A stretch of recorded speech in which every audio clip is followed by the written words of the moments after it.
যিটো বতোৱা আহিলে মানে কালি গোটেই টিং চিং ভাঙি আৰু উজৰালে আৰু কালি শুবলৈ পৰা নাই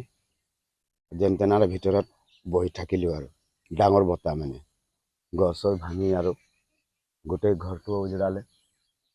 সেইটো কাৰণে আৰু আপোনাৰ পৰা চাই আৰু কি পাওঁ টিং চিং পুৰা উৰাই দিছোঁ গোটেই উৰালে এইকেইটা হঠাৎ ধুমুহা আহিল বৰষুণ আহিল সেই ধুমুহা চাগে আমাৰ এই নাৰায়ণপুৰ ভোগতিয়াল অঞ্চলৰ নাৰায়ণপুৰ এৰিয়াত ভালেমান ক্ষতি সাধন কৰিলে গছ গছনি ভাগিল আৰু মানুহৰ ঘৰৰ টিংপাত এৰুৱালে হয়তো কাৰোবাৰ ঘৰত মই এতিয়ালৈকে চাবলৈ যোৱা নাই অলপ দূৰ গৈছিলোঁ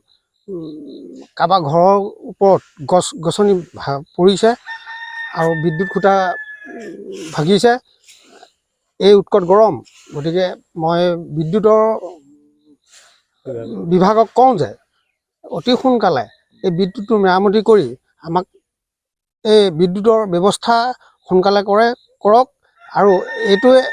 অঞ্চল এৰিয়াটো এটা হাতী এৰিয়া হয়তো কাৰেণ্ট নহ'লে আমাৰ হাতীৰ কাৰণে থাকিবলৈ কোনো